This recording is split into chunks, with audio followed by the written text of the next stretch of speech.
Have you ever tried walking backwards? Probably, right? Then you know it's annoying, difficult, and makes everything painfully harder. And of course, your friends laugh at you.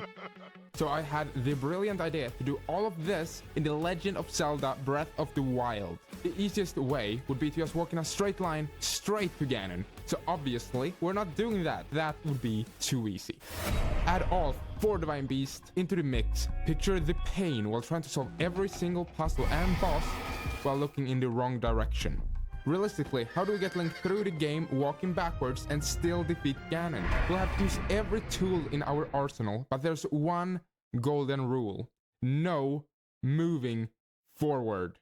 Everything else, fair game. Backwards, sideways, spinning in place, even launching myself across the map if necessary. Our best friend in this challenge, the ever reliable tree branch. Why? Because it lets us rotate without moving forward. If we get stuck, we have the Sheikah runes for problem solving, the champion abilities once we get them, but if all else fails, we have a secret weapon. Glitches, and we're gonna need them. If we want a shot at this, we need a plan, but Breath of the Wild is so open-ended that routing this properly is actually kinda a nightmare. Step 1, figure out which areas will be absolute hell to go through walking backwards. Step 2, come up with a plan, or more realistically, throw myself at the problem until something works.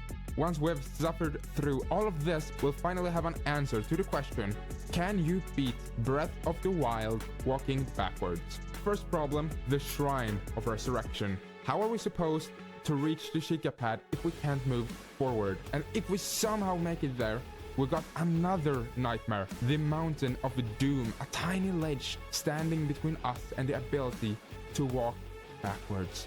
This is already looking very bad. The remote bomb shrine, also a nightmare. And let's not even talk about climbing to the top of the Temple of Time. Somehow, added that to the we need a miracle list. If we somehow survive the Great Plateau, then it's smooth sailing, right? Wrong. First, we need to sneak into Hyrule Castle, grab some gear, and figure out which Divine Beast to tackle first. Baruta, the elephant, is a solid pick for some extra health. But Rivali's Gale gives us aerial mobility, so we'll hit that one first. Then Baruta for the extra health, because I ain't that good. After that, we'll go to Varudania and Varnaboris last. But there's a huge problem. Some of these puzzles were very much designed for moving forward. And let's not even talk about Thunderblight Ganon, the disaster that keeps breaking me down after 8 years. Oh wait, we have to. When you swing a sword, Link normally stays in place like this. See, great, glorious, no problem. But if an enemy is in front of him, he disgustingly moves towards them, meaning we can't swing a sword or an axe without completely invalidating the challenge. Yeah, that's a pretty massive problem. So how do we fight bosses? Good question. I have no idea, but I will figure it out, probably. If we somehow don't lose our minds at this point, we might actually make it to Ganon. Should be easy, right? Wrong again. Ganon's second phase has an impenetrable shield unless we deflect his lasers or pull off a flourish. But guess what? Shield parrying also moves Link forward. We see a pattern here, right? Everything that's crucial in the game makes Link move forward. And then, for the first time in my life, I might say this unironically, Dark Beast Ganon might just be the hardest part of this run. Please don't laugh. I will explain later. Believe me. But don't worry, before we even have a chance to reach that point, there's a long list of other obstacles standing between us and success. We need a miracle. Now, we have a game plan. But before we dive into all of these crazy challenges, let's finish the rest of the game while walking backwards, so we don't have to prove later that you can walk from point A to point B backwards. I won't show you all of it, because 99% of you, including myself, would die of boredom. But here's a sneak peek of me walking across Hyrule very, very slowly. Spoiler alert, it was not enjoyable. Was it fun? No. Did I suffer? Yes. Did I stay strong? Somehow. All problems on this list are very problematic. Except one. What am I talking about? Getting into the castle and grabbing the equipment. Well, it wasn't as bad as I thought. We used Cryonis to sneak past all the guardians. We also used this stick rotation technique to turn around and change direction. Our best weapons, bows, since we can't swing weapons toward enemies. Bows will be our best friends. They also help us rotate and shoot enemies while moving backwards. But reaching all the bows meant getting past endless waves of monsters. Obvious, but worth saying, they killed us over and over. And yeah, over again. But we slowly worked our way from weapon to weapon, even grabbing that cool looking armor. Next on the list, the bomb shrine. Oh boy, am I worried about this one. Why? Surrounding this area are deadly guardians, a very tall brick wall that surrounds the entire shrine. How are we supposed to reach it when we can't climb? And if we can't climb, how are we gonna get up these two ladders inside the shrine? Let's just go. Getting past the guardians was a disaster, but after a lot of game overs, I did it. Our wall is the only thing stopping us from reaching the shrine, of course. What? I have bombs? That's weird. How did I get those? I'll guess you have to see that later. We can throw bombs without issues and we can move around pretty easily in the chambers. But that right there is the problem. Our new enemy, the ladder. Don't let his friendly appeal fool you. He's keeping us from reaching our goal, the 10,000-year-old monk. We have to use wisdom unlike anything that old monk has ever seen before. We're going to moon jump. That's a glitch if you don't know. This glitch lets us jump infinitely into the sky. How does it work?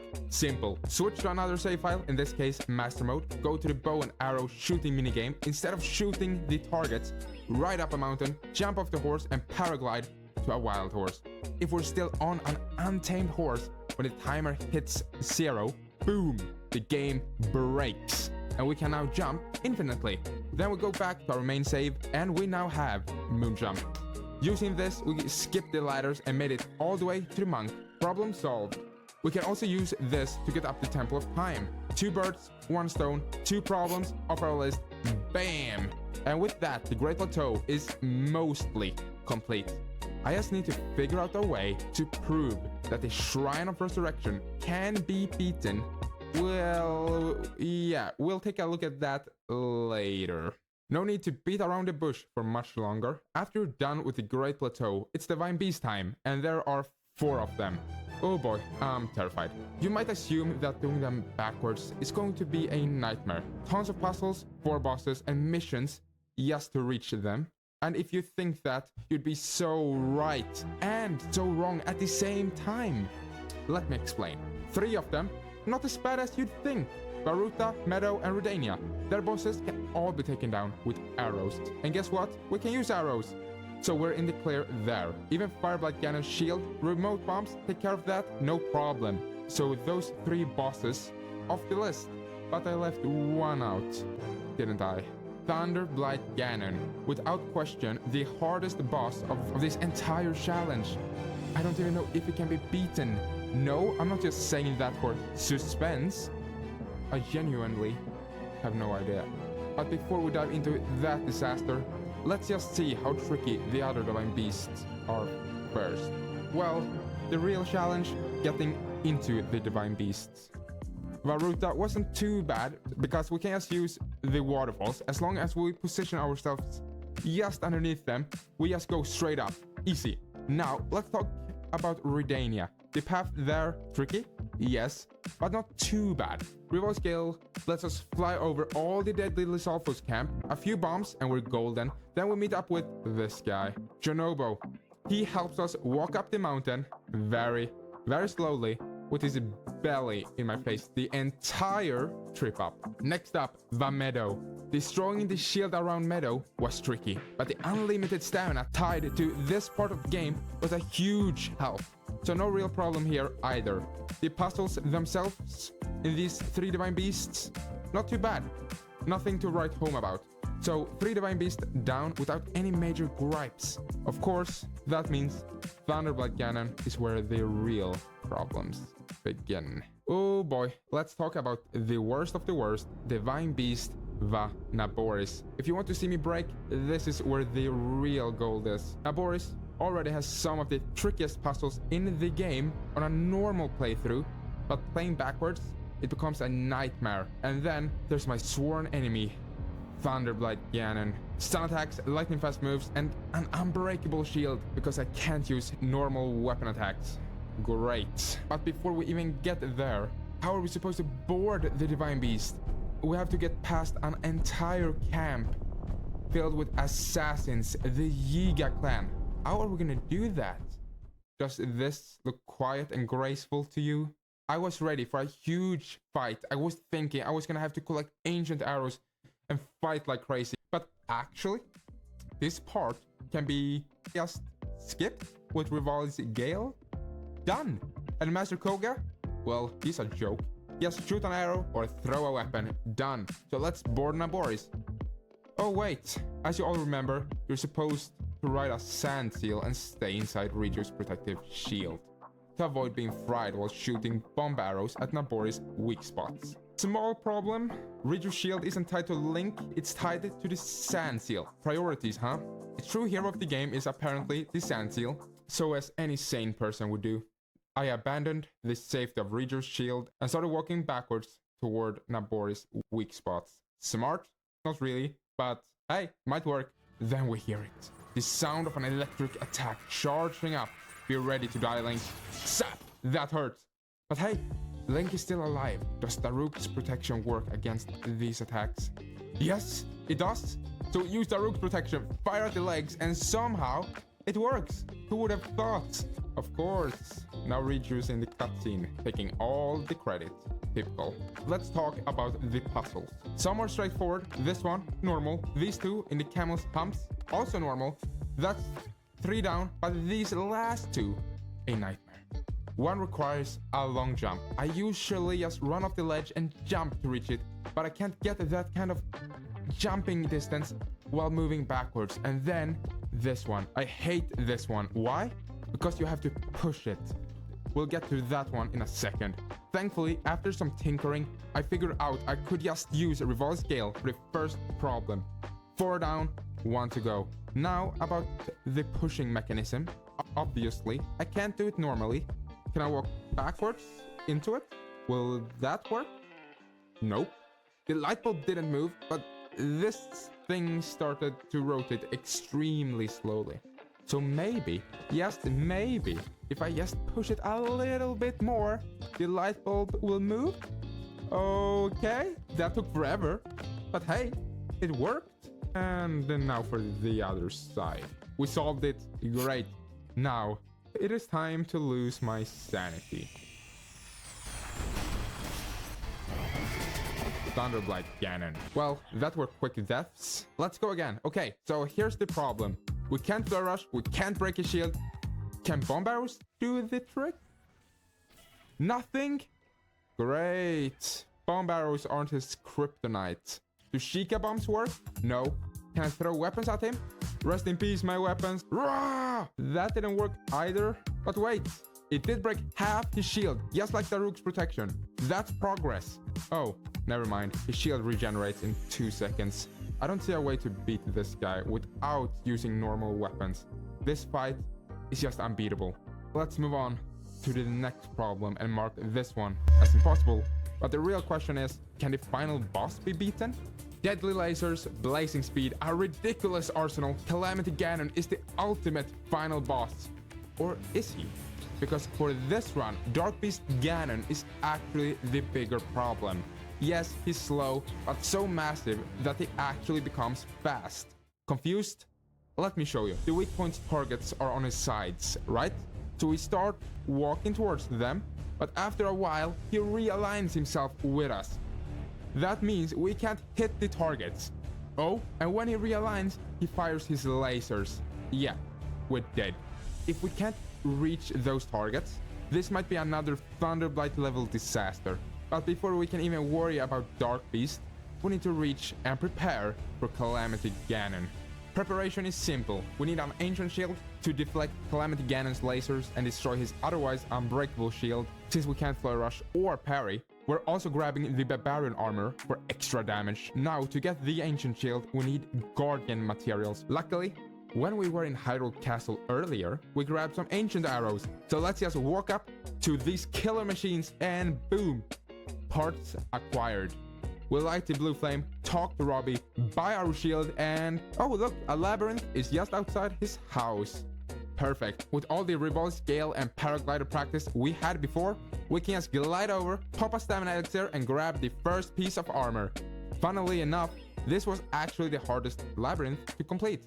So just skip the nonsense and grab the final 2 parts. And there we go, looking awesome. So here we are at the doorstep of Calamity Ganon. The first half is simple, just normal bow and arrow strat. Then phase 2 begins, and suddenly he has lasers.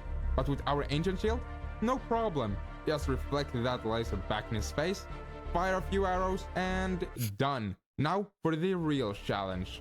Dark Beast Ganon. Let's try walking normally. Nope, too slow, dead.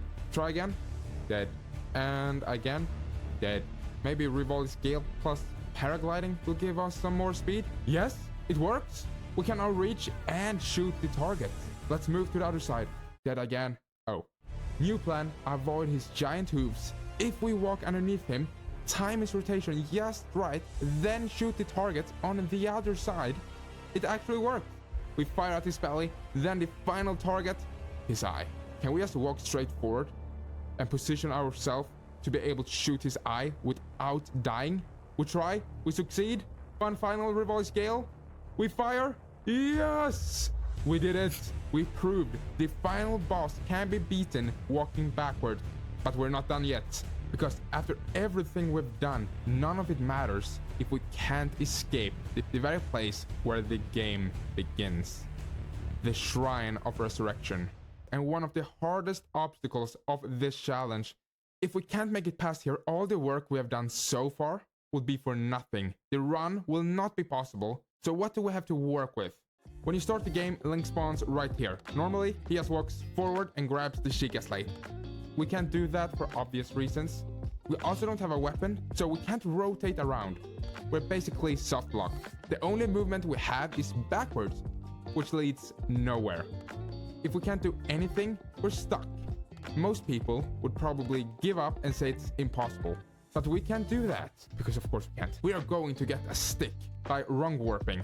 This glitch takes the location of another save file or an account and transfer that data to our current account. If everything's done correctly, this should happen. Look at Link, he doesn't even have the Sheikah Slate, but he enters the Magnesis Shrine. Great, we did it. I ain't gonna go into the details of this glitch. I think there are some awesome tutorials on YouTube with people way more qualified than me doing the explanations. So please check those out if you're interested after this video. Now, we're just gonna backflip and move out of the shrine. Finally, we can go and get that stick. Since we can only move backwards, we're extremely limited in our movement.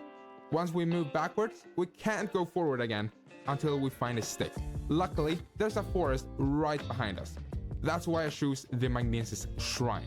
This was tricky and took a lot of time, but we found it, a tree branch, aka a stick, our new best friend. Now we just wrong warp back into the Shrine of Resurrection and go and grab the Sheikah Slate. Wait, what? No, we get reloaded in the middle of the Shrine of Resurrection, not the starting location. This means we can't get the Sheikah Slate, which means we can't do any of the divine beasts. No. Breathe. We can do this. Let's start by getting out of the Shrine of Resurrection.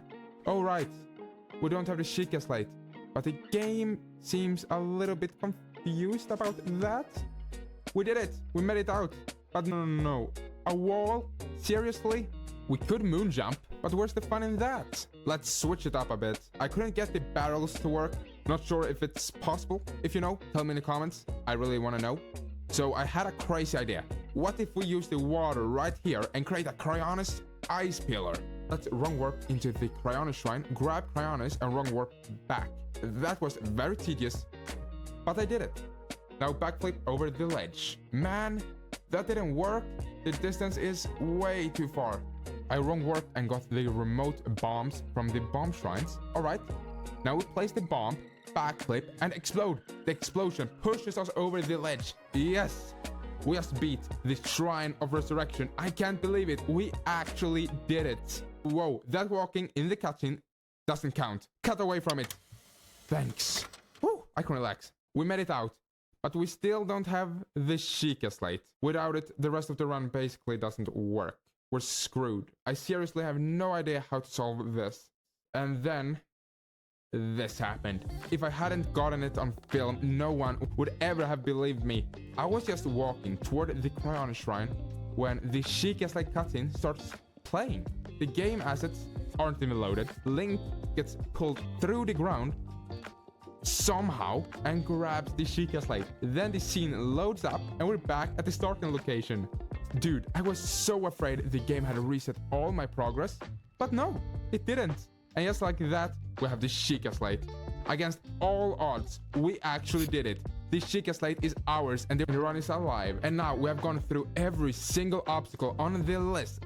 We did it. We proved that you can beat all of Breath of the Wild except one boss fight, walking backwards. Yeah. Who am I kidding? This is extremely frustrating and disappointing. We have fought so hard to beat all of these obstacles. The castle, the Shrine of Resurrection, the Divine Beasts, Calamity Ganon, and even Dark Beast Ganon. And then one stupid boss has the audacity to get in our way. Thunderblight Ganon, I can't let you beat me. I have to give this another try. I have to see if it's possible somehow. Maybe we missed something. Maybe there's a way. Let's take a look. Alright, we've tried throwing weapons to break his shield, bomb arrows, even Daruk's protection, but nothing worked. Wait, Daruk's protection might actually work. Look at this. When we boarded Naboris, we shot arrows while Daruk's shield was up. Does that mean we can do two actions at once? Can we throw a weapon while using Daruk's protection? Dude, please let this work. Okay, Daruk's protection breaks half of his shield. Now, if we throw the weapon half a second later, boom, it works. His shield is broken. Yes, and bomb arrows time. Rival's bow is actually OP. Phase 1 done. Phase 2 should be straightforward unless we screw it up. We use Magnesis, get him on the floor, and bomb arrows time. Wait, no, it didn't take him, and now he can laser us. Oh no, please don't shoot. He missed barely. Okay, one last use of Daruk's protection right now. There we go. Bomb arrows, and we did it. We actually proved that you can beat Breath of the Wild walking only backwards. If you enjoyed this madness, drop a like. And if you want to see even crazier challenges, hit subscribe. You can check out this video right here, or YouTube thinks you'll love this one right here. Hope you have an amazing day. Bye.